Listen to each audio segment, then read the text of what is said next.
Hi there, I'm Eric Rhodes, publisher of Fine Art Connoisseur and Plein Air Magazine. Welcome, we're glad you're here today. We like to share some video segments of some of our newest and greatest videos. This is a brand new video called Elegant Landscapes with Cindy Barron. I think you're going to enjoy it.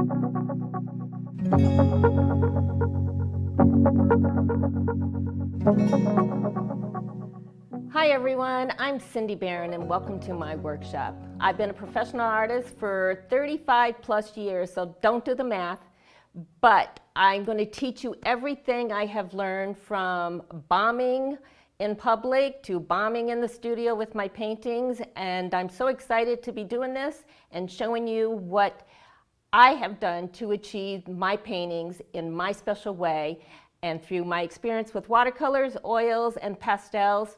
I'm going to put it all into this video. Thank you much, and let's move right on into the supplies.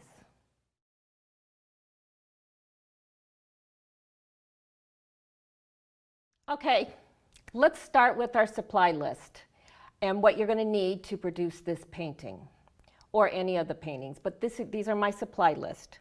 So I've laid out all my brushes that I'm going to use. Of course, the ugly brushes are in there. And let's talk about color. My palette here this is the way I set up my palette, even in my studio space. I have the transparent red oxide. I never leave home without it. Even if you never use another color, I don't leave home without it. I take it back. I don't leave home without Viridian either. I love Viridian. I love those two together. Now, this is Cerulean Blue. Cerulean is separate from my other blues, and I'll explain that as we go along.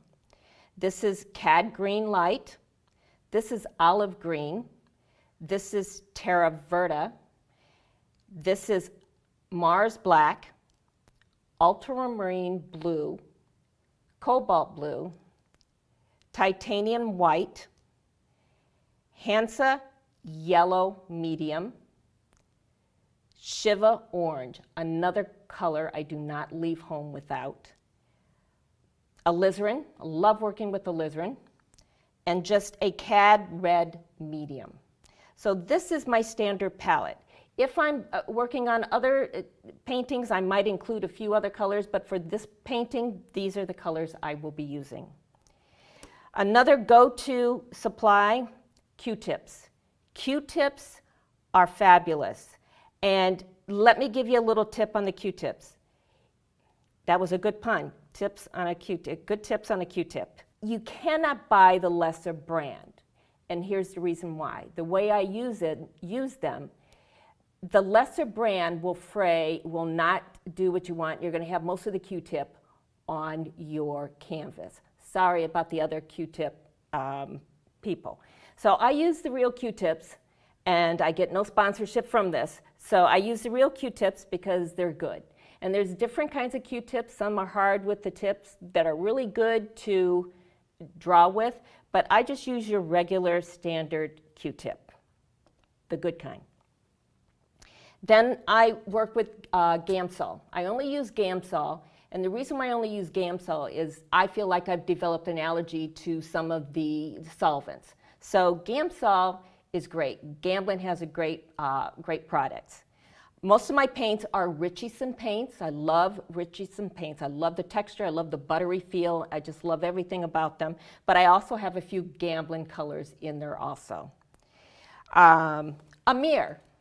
The mirror is to check myself from time to time, but actually it's to view my painting if I'm not in the studio, to view my painting. The mirror will never lie. The mirror will tell you what's wrong with your painting. Just like, we get up and, we look in the mirror and some days we're surprised and some days we're not. But the mirror does the same thing for an artist. It's an artist friend. It will help you to see if your horizon line slopes or if something doesn't look right. It tells about the composition. So when I travel, I always travel with a little hand mirror or my little compact if I have to be very scaled down. My brushes. I have my ugly brushes. Love these ugly brushes. I will talk about them more as I go along.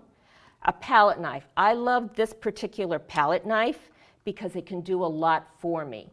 It can get into tight spaces. It's a small squared off palette knife. I love it. I have a watercolor brush that is important to soften some edges. So the watercolor brushes obviously are softer than the oil brushes. So it really comes in handy when you need to soften a few edges or blend something you don't want to use your finger. The sculpting, it's a rubber sculpting. There's not a name on it, but it's great for drawing. It's great for carving out some tree limbs. So look for, I have several different sizes, so there's a lot of sizes out there. You yourself have to find out which one's going to work best for you and what you want to say. I will show you how I use it, and then you can incorporate that into your own paintings. So Kleenex, all right, here's another tool. Once again, no sponsorships, but I use the regular brand Kleenex. Don't get the ones with aloe lotion or whatever. Just use regular Kleenex. That does a lot with the very beginning of my paintings. So here is my supply list. If I left something out, you will see it as I go along. I'm not going to leave anything out. I give it all. So this is my supply list, and I think I'm ready. So let's move on to discussing about the actual scene we are going to paint. Okay, so let me talk about why I picked this particular scene to paint. It's a place in Rhode Island, but it can be a place anywhere. I mean, it's a marsh scene and a sunset. We got sunsets everywhere. But this particular painting and this particular spot in Rhode Island is very close to me. I love painting there. I know it like the back of my hand. I go there and plein air paint a lot. So, but this, I am combining two photos. I'm taking the sky from one and the ground from another, both in basically the same area. And it's a little town in Rhode Island, a little island in Rhode Island. Fabulous place to paint. So this is close to my heart only because I love painting these scenes. I love the sound of the seagulls. There's people out there clamming. And so it's just an all-around great New England scene in Rhode Island. Okay, so let's get started. The one important thing to start with is your reference, whether you're plein air painting or you're in your studio. I'm avid on both of them, but let me talk about my reference. It is vital important about your little thumbnail sketch. And as you can see in mine, I just, it probably took me less than 5 minutes, but here's the sketch of the scene I'm doing. Then I make certain marks with where I really want my interest to be, and there'll be circles. So look at my composition, and I look at it this way, vertical, horizontal, my lines are so important. So this is the key beginning to every painting. So get in the habit.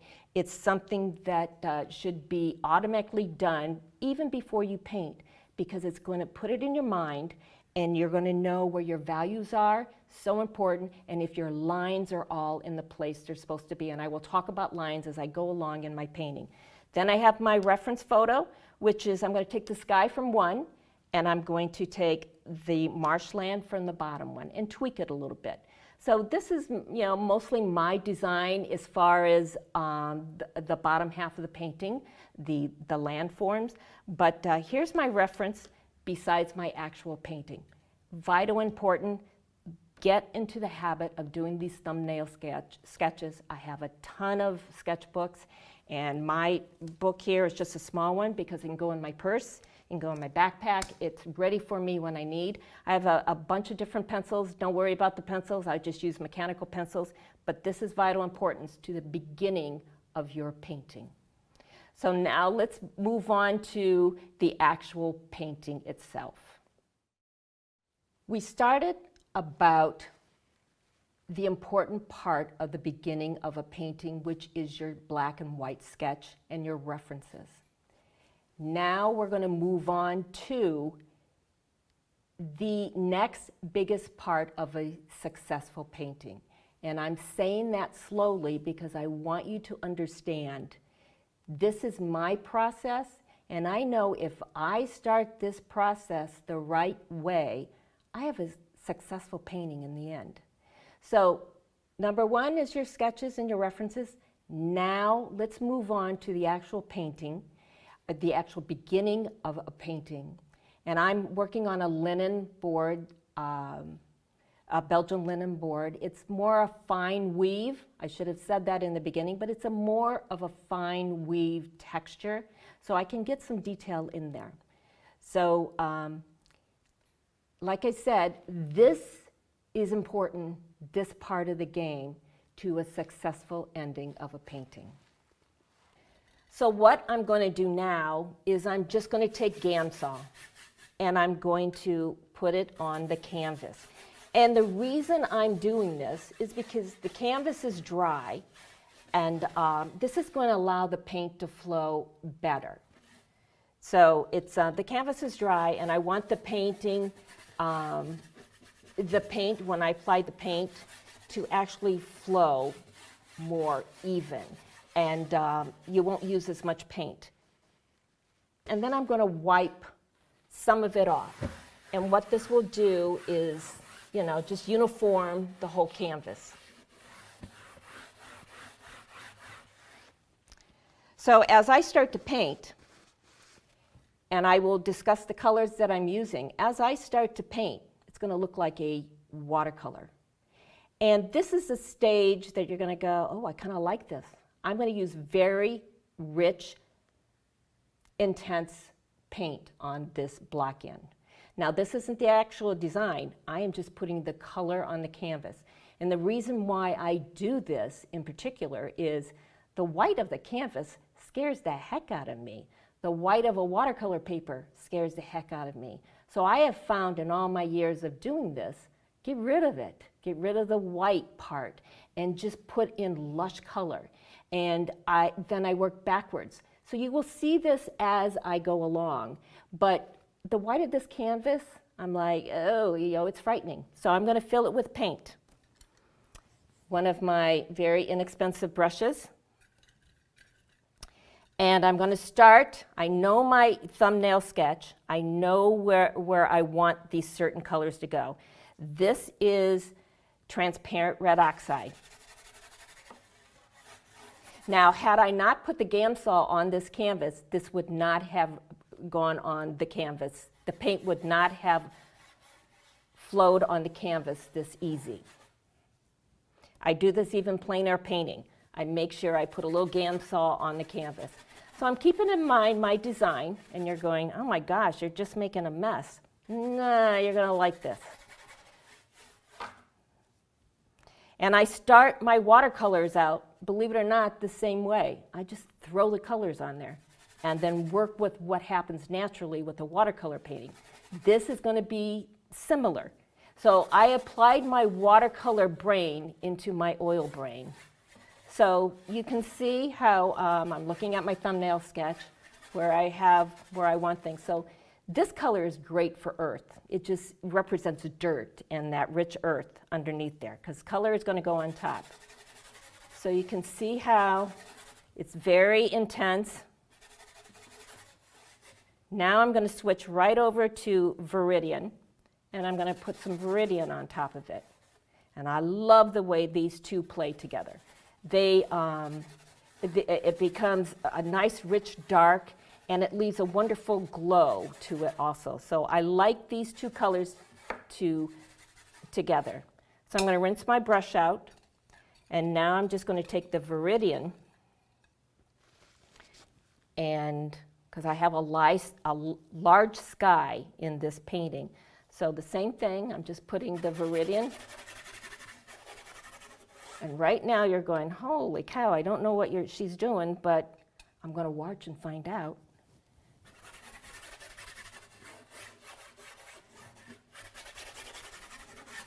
So you see I'm getting rid of the white of the canvas. This is important for me. It doesn't mean this is for everyone. The reason why I'm showing you this is how I start every one of my paintings. So this is for my head, my design, my thought process, and my fear of the white canvas.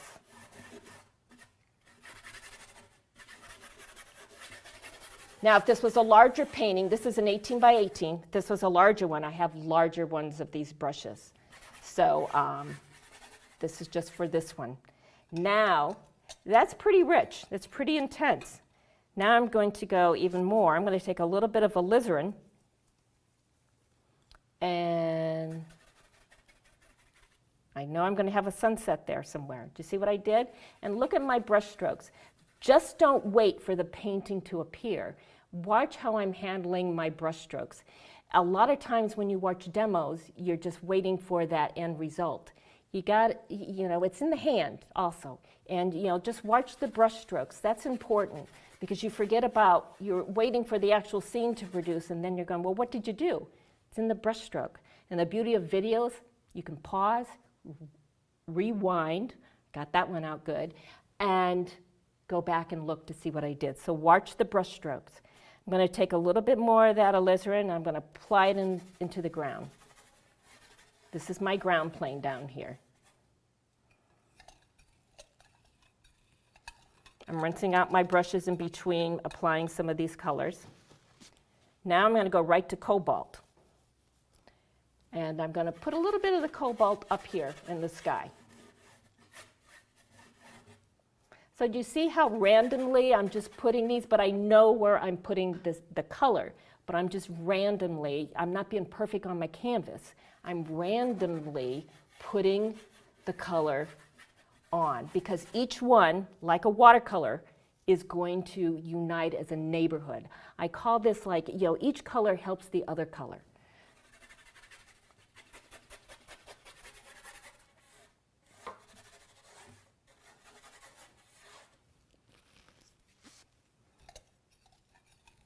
So now I like what's happening there. So now I'm going to take a little bit of my black. And you're going, holy cow, black now? It's dark. So I'm going to take a little bit of the black and a little bit of that medium yellow, Hansa yellow. And I love making my own greens, even though you see a few greens out there, and I'll discuss why. But I love making my own green. Because there's some warmth in there, I'm just going to add a little bit of that green down through here. Just like that, that's it. A little bit of yellow handed in there. So I have a lot of intense color going on. So now this is where the Kleenex becomes important. And the reason why I use a Kleenex at this stage is because I don't want to remove a lot of the color.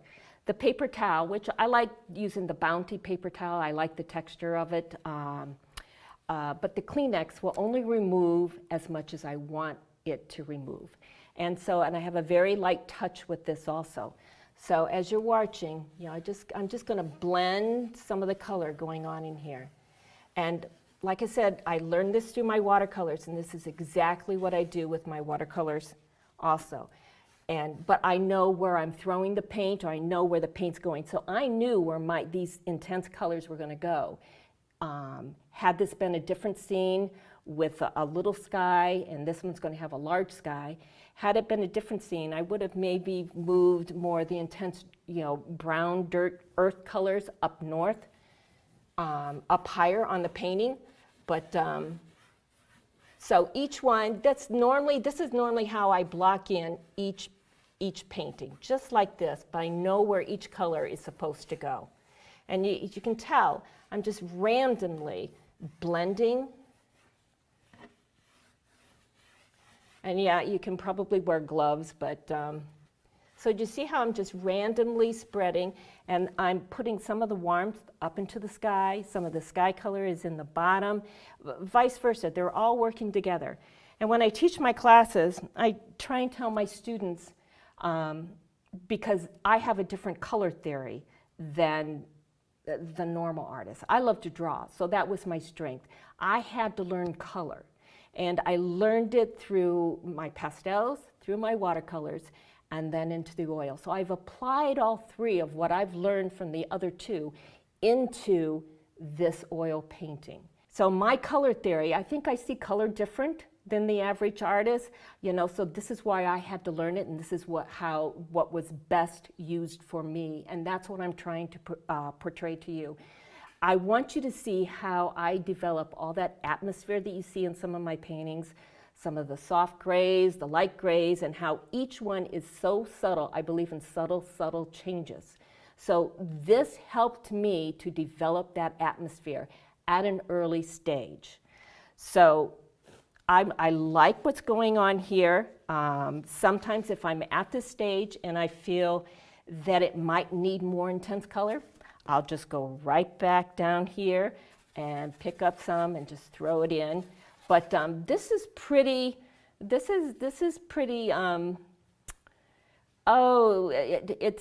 intense, it's rich, is what I'm trying to look for. The word I'm trying to look for is, it is rich. But I know how each one of these colors are going to play with the other color. And the same when I do my watercolors, I know how each one will play with the other color. So once again, I'm just blending, lightly blending. And at this point, I look at it through my mirror, and I went, ooh, I like these colors. So this is working. And I'm like, okay, it does not need any more color. So now I'm going to move on to, once you get to this stage, now it's about the part that is so important to a successful ending of a painting, composition and design.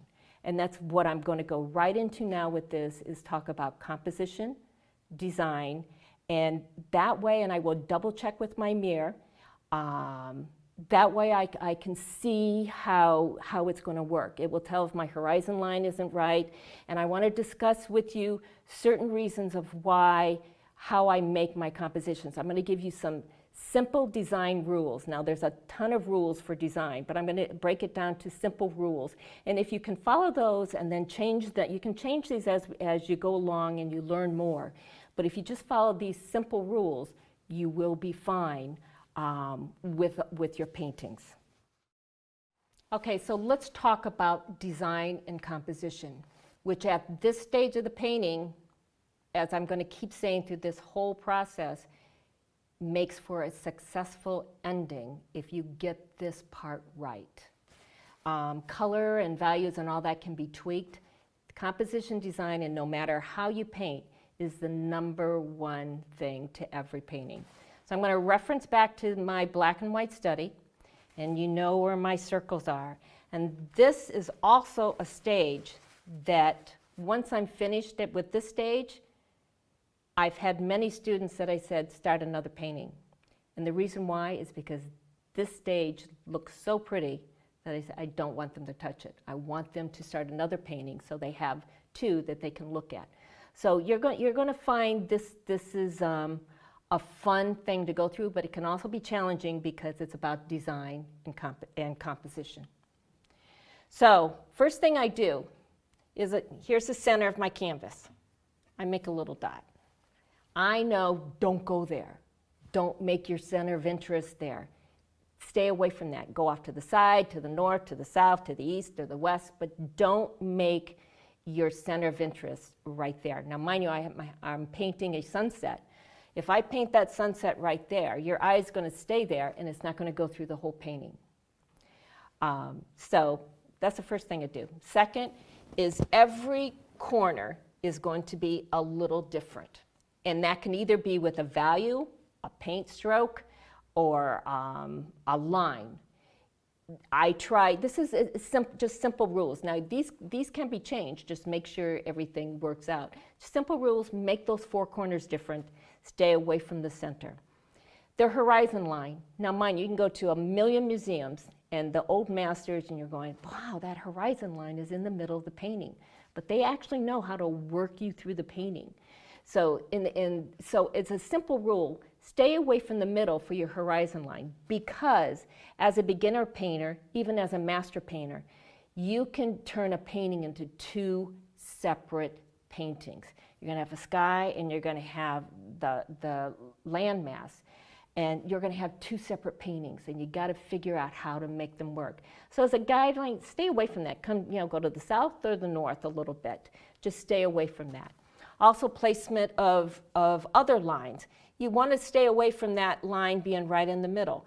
Go, once again, to the north, south, east, or west. Just keep that in mind, and that will help you with a lot of your paintings. And mind you, rules are made to be broken. But when it comes to design and composition, you gotta, stick with the basics and then figure out if you can change that rule or break that rule. So that's one little simple thing in mind. All right, Q-tips. I'm known as the Q-tip painter. When I do these plein air events, they're going, oh, we heard about you. You use Q-tips. I love these dudes. Once again, the better brand is better for doing this process. So, not necessarily you, but for me, if I make a mark in the foreground, I know I'll be able to lay everything else in right. It's almost backwards. When I do portraits, I might just start with one eye, and next thing you know, I branch out. I'm not the one that does the whole oval and the placement and all that. It's just me. It's just the way my brain works in producing a painting. So that's what I'm showing you. The reason why I say this, say you're in the Tetons and you want to paint that mountain range, which is so magnificent and it's very structured. And you might go to your drawing and start with the biggest mountain and draw from there or paint from there. You're going to find as you get to the foreground, you got everything out of proportion.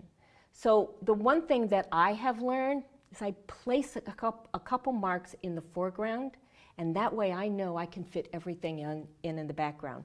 So that's a little helpful tip for you. And so this is going to be a marsh scene, and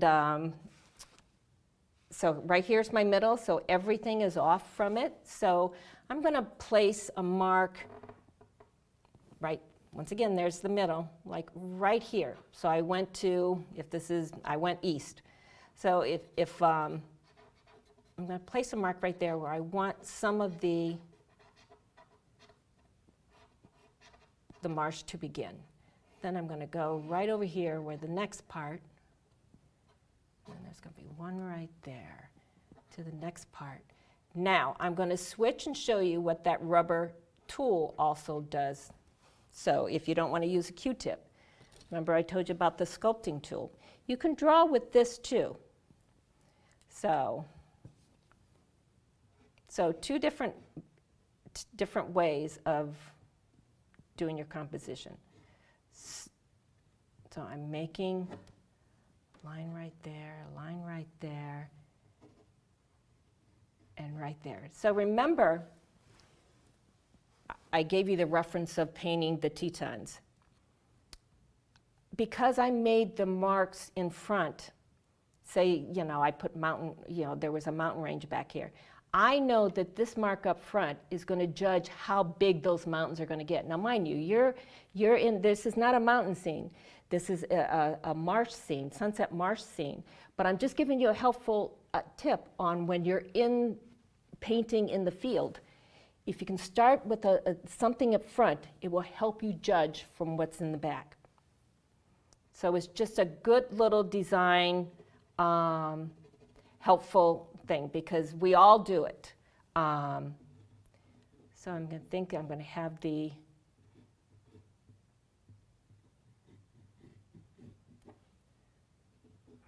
so I'm working up. Instead of drawing where I want my sun to be, I'm working up. That's where that back, there's little islands back there.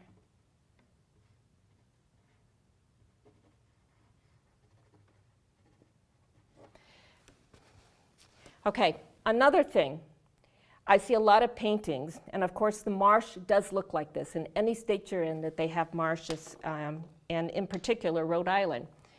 You'll see a painting and everything to get the water to move through. You'll see, when some artists would paint, they're moving the water like in between where my fingers are.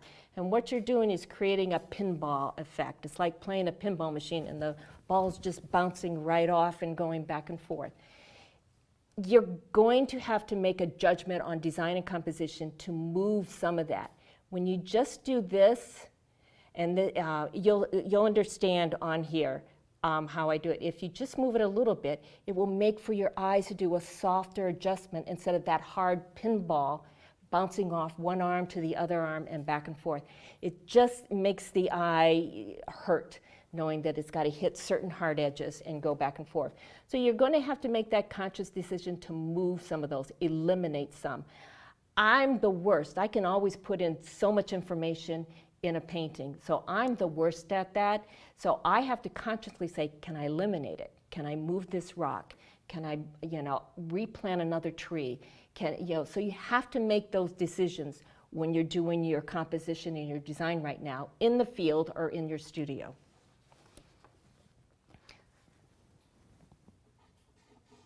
So I'm just using the Q-tip.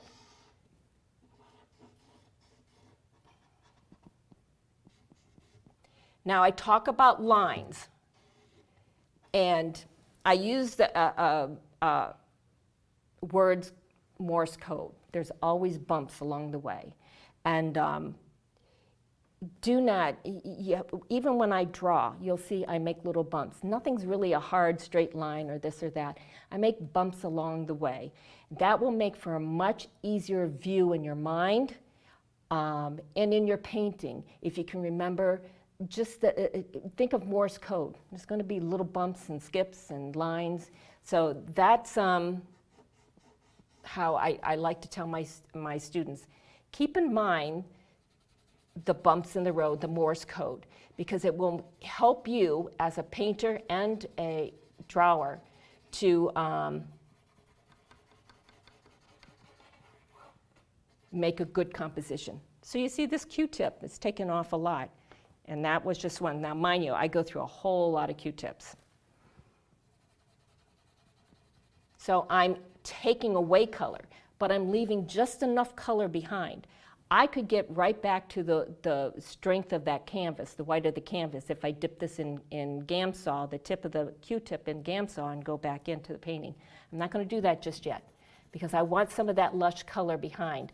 And by using all the colors I started with, in the beginning, the block-in, with the transparent red oxide, the Viridian, and the cobalt. I use no white, except for that the yellow has a little bit of the white in it, and black and yellow. It leaves a wonderful feel behind it. It leaves just enough behind. So see this, I have a line here, but I'm going to make a little bump in the road right here. Another little design tip. Now, and it's easy to do, I do it all the time. I made a little bump here. Now mind you, it stops right here, but most of the time your brain will go, let me put a bump right in the middle where that line was. Nah, go to the east or the west or the south or the north. Just vary it.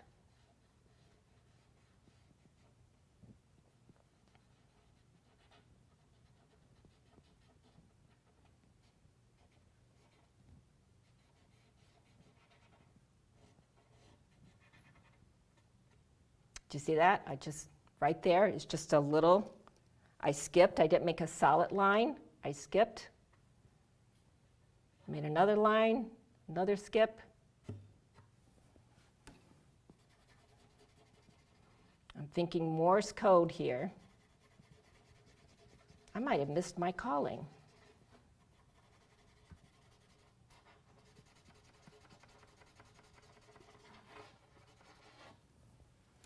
Okay, so I'm liking this so far. I will do a mirror check. thinking, okay, I like the placement of that so far. So another tool.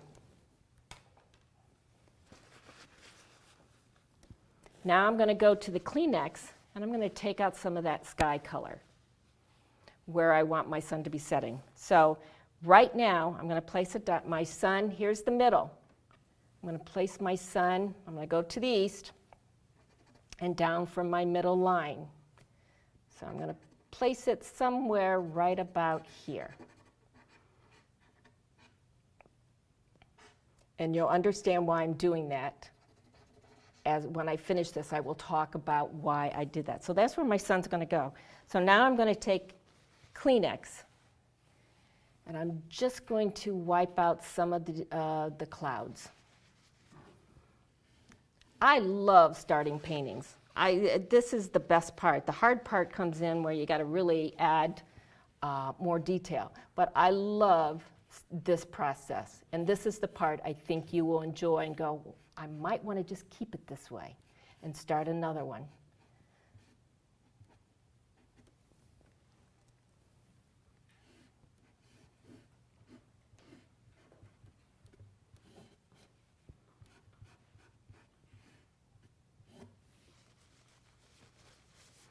Now, I have lines. This looks like it's 2 equal parts, but I will change that up.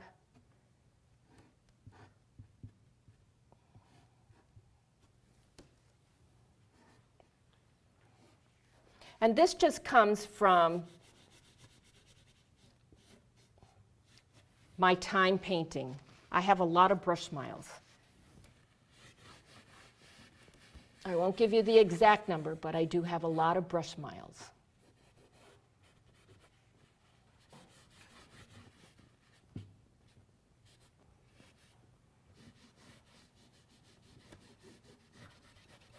I'm constantly referring back to my reference.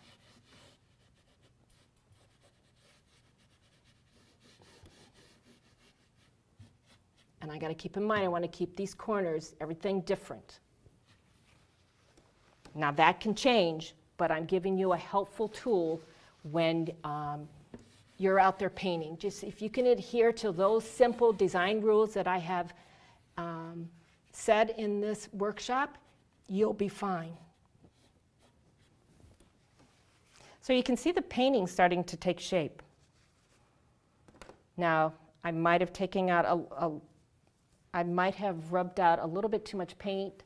But this is a time where I can go back in and add just a little bit more in there, or add it back in.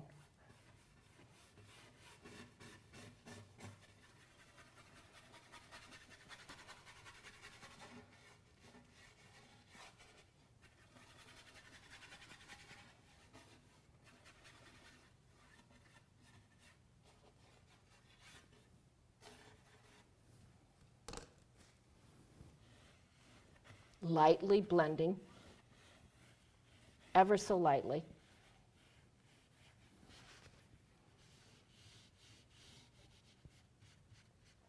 Now another thing, I have a very light touch. So keep in mind, I could take off a whole lot more paint here, but I'm lightly taking off just what I want to take off.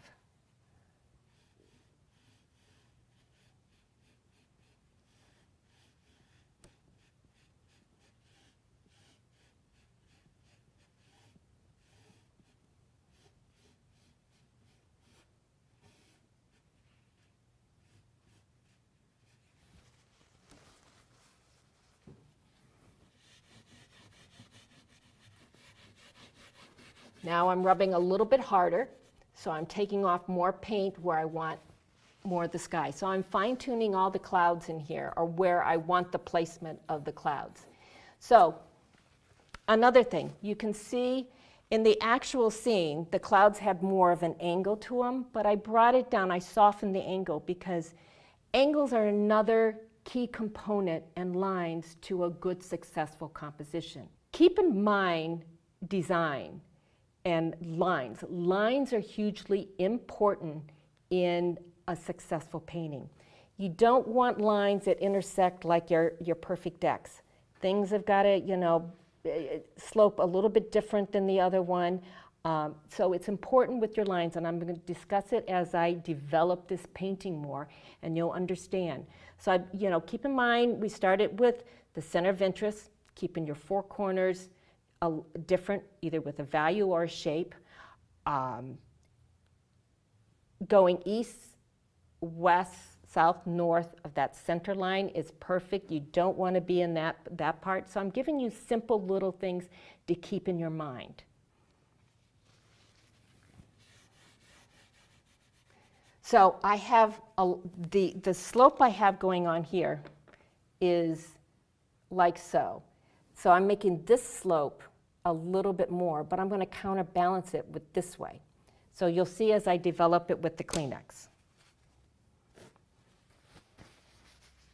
It has taken me forever to figure that out, but by using the mirror told me. The mirror does not lie. So the mirror told me, like, okay, we're leaning too much this way.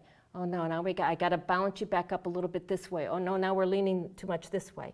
So lines are hugely important, and I hope that makes sense to you. I might be giving you a little drama class here with doing this, but it's the only way I can tell you how to work your painting. If you feel like you're leaning too much this way in your painting, figure out how to put a line in it to bring you up a little bit more and set you straight. Now, you can't be totally like this. Everything is subtle, subtle value changes, subtle line changes.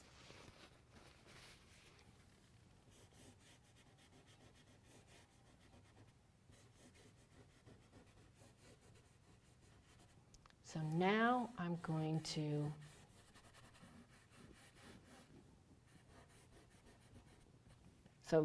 see, I had a line right here. It's more dramatic than this line down here, but I'm going to upright you a little bit more. I'm just going to take a smaller brush so I can show you.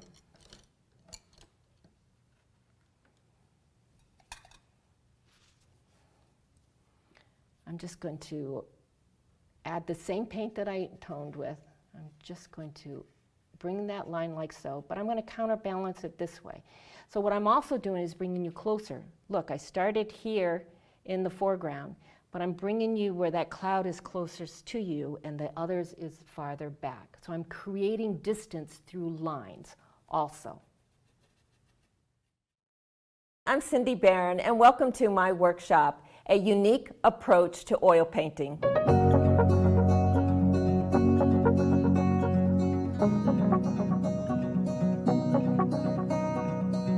In this workshop, you will learn my techniques, how I mix paints, how I simplify things, my unique approaches to my brushes, all the tools that I use. I will show you how I blend color.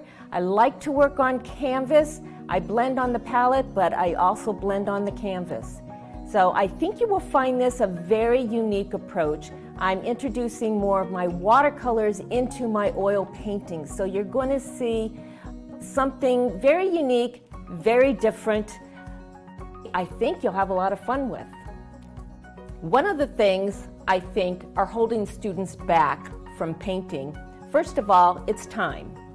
Second of all, it's the setup. But third, we all don't want to mess up on our paintings. So what I'm going to show you is going to allow you to learn composition, making your paintings better. The beginning is so important to the ending result. So I think you're going to find this will help you paint more instead of holding you back. My unique approach is that I cover the canvas entirely. And the reason why, the white of the canvas or the white of the paper is always intimidating. So I found that I get rid of it and I work my way backwards.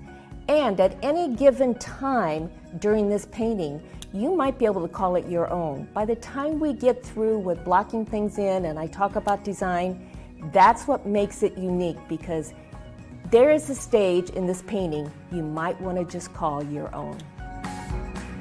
Whether you're a beginner, intermediate, or advanced, you're going to learn something here. I learned something from all my students, just like you will learn here. So this workshop is basically for anybody who really wants to take their artistic career a little farther or learn something new. I'm a landscape painter, and we all appreciate a beautiful sunset. What better way to be inspired than sitting, relaxing, and painting?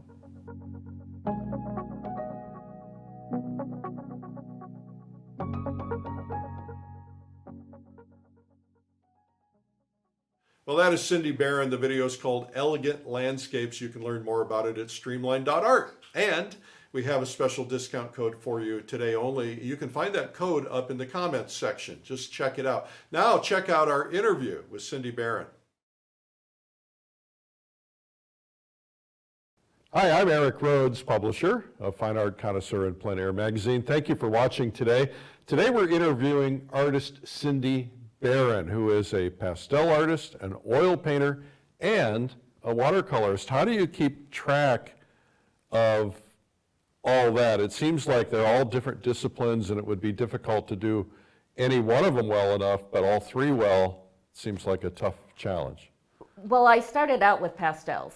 Then I saw a beautiful watercolor. Next thing you know, I had to do watercolors. Then I've always loved oils, but I put it off till later. But I have to tell you, each medium has rubbed off onto the other medium. And I think that's what sets you apart and helps you to learn, is because each one has helped the other one. And I like it. I need the challenge. So for me, my brain needs the challenge. So that's why, you know, I like doing it all. I may try sculpture next. I have no idea. I think you should. I'll teach you a move or two. Okay. No, I'm just kidding. So when you're, let's say you've got your car and you're pulling up to a scene and you walk out and you evaluate the scene, is it going through your head, do I do oils or pastel or watercolor, or are you very deliberate when you go out saying, okay, today I'm going to do this type of a painting? Yes and no. The no part is, when I'm doing competitions, I automatically know what the landscape is and which medium I want to use.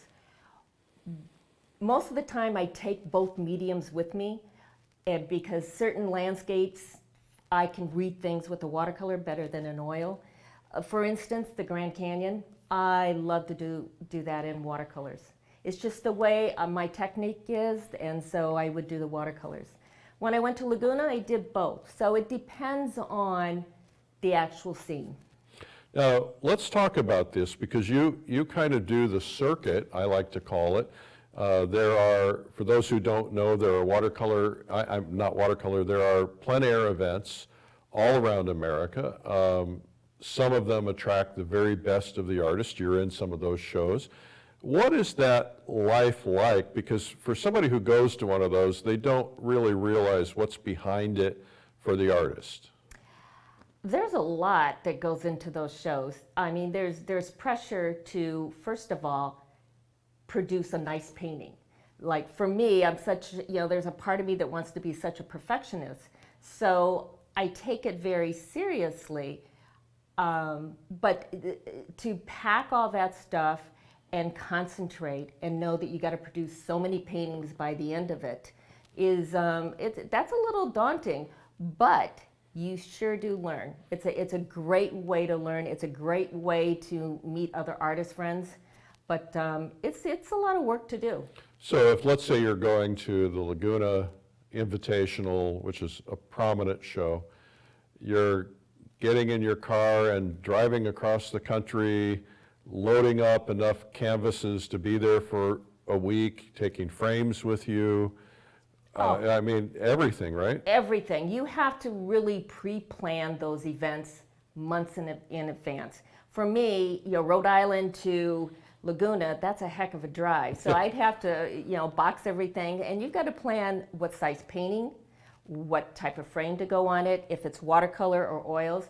If I'm doing watercolors, I buy my glass loco, but everything else has to be pre-planned, up into like cutting mats. But it takes a good month. You have to be disciplined to take a couple months to make sure you've got all your supplies, and then you got to ship. And that's a week shipping.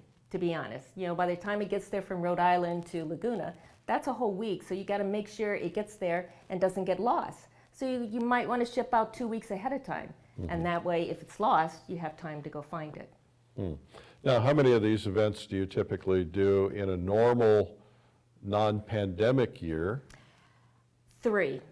I did do probably, I used to do about 5 of them. Most of them I could drive to. Then I narrowed it down to 3, and so. Well, you think about it, it's almost 3 months of your life that the total planning and occupying the time being out there, returning, that's a big commitment. It is a big commitment. Plus you have your galleries that you're committed to. Right. So you have to really stay disciplined to have them well stocked, and then have your shows ready. And with shipping and finances, it's there's a lot that goes into that planning. But for me, I have galleries that I also have to maintain. Yeah, what people don't realize also, I remember an artist contacted me one time, and he had been invited to this show, and he called me and he said, what am I going to do? I have to have good frames. It's a good show, and I got to put, several $1,000s out for frames just to be able to have, a good showing, and, I don't have that money. So it really is a planning and cash flow quagmire, plus you've got to run your life when you're on the road. So you have, the business aspects of your art business and your marketing and your galleries and all the other pieces. It seems pretty overwhelming. So what's the benefit of doing a show if it's so overwhelming? I would have to say meeting some of the artists.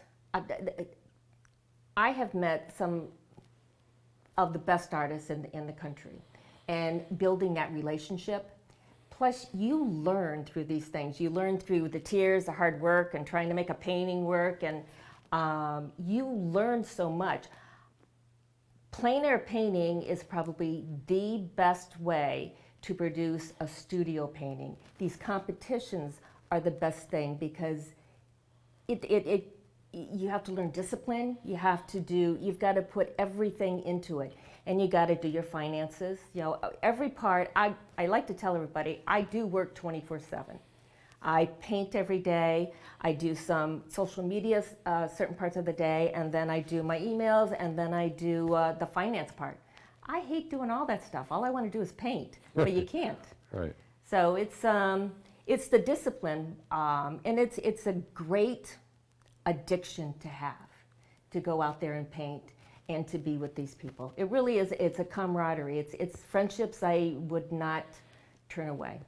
You think about it, you have a lot of people who might be watching this who are, they dream of living the lifestyle of an artist, thinking that I just get to paint every day, which we talked about.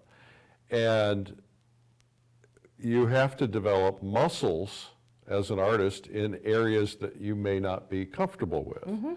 Like you said, your bookkeeping or your accounting or your shipping. I mean, you're developing a lot of muscles in a lot of areas that you'd rather not be doing, but who else is going to do it unless you're lucky to have an agent or a spouse or somebody who's going to do it for you, I suppose. That's true. I'm a one-woman band. It's the best way I can say it. I'm playing the drums with this foot, and I'm strumming the guitar, and I got a brush in my mouth, and I'm just a one-woman band. You just you have to do it. I've been very successful doing it. Would I like some help or yes, I would. And come tax time, I hate that time. Oh my gosh, I hate that time. But you have to do it, and for me, I get a sense of pride knowing that I'm able to do the things I can do with it. There is a sense of pride that I can at least invest into myself, my art. What is your best advice to somebody who says, okay, I want to make the leap from amateur artist to professional artist, or I am sick and tired of my job that I go to 9 to 5 every day for the last however many years. what is your best advice on what that transition might look like and how they should think about it and accomplish it? You've always got to have a backup plan because it's for me. I used to do outdoor park shows. I did quite a few of them in the summer, and that helped supply some of my other things for the rest of the year. It's discipline. You cannot procrastinate. It's discipline. And if you want to take that leap, know that there's a lot of curves, bumps, detours, potholes in roads. I mean, you've got to understand and accept it. For me, this is a calling. I knew this is what I'm supposed to be. I could not imagine anything else. So, but there has to be a backup plan or something to help you, because there are lean months, there are good months, it's both ways. But I say just jump in. You got to try it. It's kind of like being a Hollywood actor. Sometimes you're waiting tables, and sometimes sometimes it's feast or famine. So when you have the feast, you have to figure out how to make it last till the next sale or the next gig. Right, and I'm great at budgeting. That's one thing I could do. So I could budget and make sure, if I do so many shows in the summertime, I knew I had something for the long haul. And I never lived in a place that was warm all year round. So I always lived in places that was hardcore winter. And so the summers were my time to make money back then. Now I moved on to the gallery parts. But find yourself, I would also say find some mentors that you can talk to. And there's a lot of artists out there that would be willing to do that. It's actually a compliment if somebody asks, hey, can you help me, give me some advice? That's a big compliment for an artist, so don't be shy about asking that. But find yourself a good mentor and go for it. You need the passion. I have two sons that are professional basketball players. They would not be where they are now if they didn't have passion. Same way with art. Art is passion. You got to have goals in those passions. Mm-hmm. And I couldn't imagine not painting. Now, you've been painting a long time. Mm-hmm. We won't count the years. but in terms of, what age were you when you started? Oh, early 20s, I started doing the shows, outdoor shows. Really, that early? That early. And I did them with pastels. I did a lot of portraiture back then and landscapes. So I did that for probably 15 years. And I traveled everywhere we had moved. I would find some of the big shows in that area. So I was in Buffalo, Cleveland, Chicago, Michigan, Indiana. I was all over the place. I had a trailer, so I would back up my car and hook the trailer up. And I'm the only person that could hit their own trailer pulling it. It was a lot. And then I moved on to the galleries. And I did only a couple shows after that. I weeded out some and then did a couple shows. But it was a great place to start. So I've been doing that. And so I won't give you the exact age now, but I'm going to say, I got to do math now. A long 40 time. years? 40 years. 40 years. So if somebody's watching this and they're the same age you started out, 20 years old, or maybe they're just starting painting, how much time should they be willing to put in before they're willing to show their work? How do you know when you're ready? That's a great question, because I'm still growing, and I have moments like, wow, how can I get better? Or I think, once again, mentors can help. Mm-hmm. The right mentors. You don't want your best friend going, oh, it's wonderful. You want the real good mentor to help you say, okay, this you're progressing and this is good. And also, you got to start somewhere. Start in little galleries or the park shows. You got to start somewhere, and you'll learn as you go along. Mm-hmm. I'm still learning, even after 40 years. I'm still learning, and I still make mistakes. on maybe a business side or in my painting career. But you got to start somewhere and just jump in. You're going to have some rejections. I mean, you got to start. Mentors are still good. Someone that can say, okay, you're almost there or whatever, but you got to put the time. It's brush miles and time. You'll know if you want to be able to show something, because art's very personal. So was there a defining moment? I can think of a defining moment in my life, but was there a defining moment where the light went off and you said, okay, I'm ready? Was there something that occurred? I had always visited these park shows, and I always wanted to do it. So, I had that fantasy in my head, like, oh, I can do this. I'm going to get those tents, and I would love that. It was something that I dreamed about doing. It was early on because I knew, like I said, it comes to some people later in life.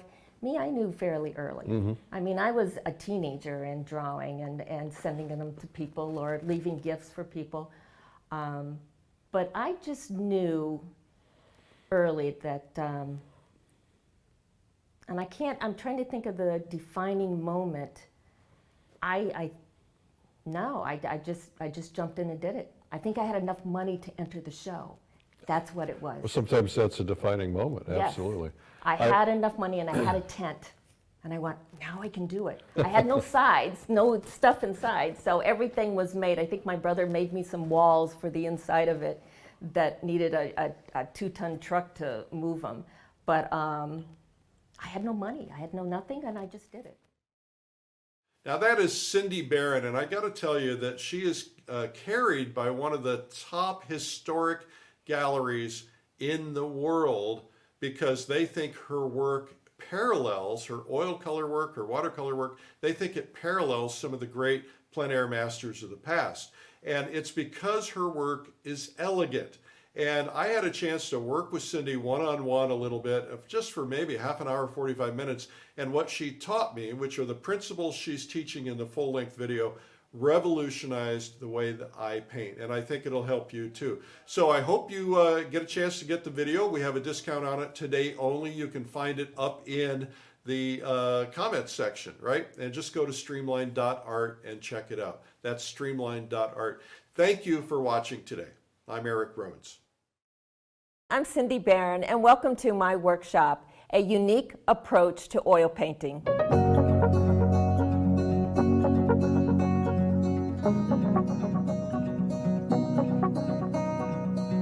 In this workshop, you will learn my techniques, how I mix paints, how I simplify things, my unique approaches to my brushes, all the tools that I use. I will show you how I blend color.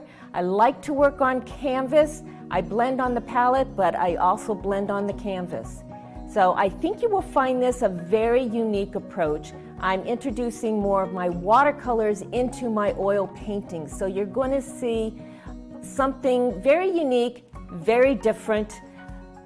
I think you'll have a lot of fun with. One of the things I think are holding students back from painting, first of all, it's time.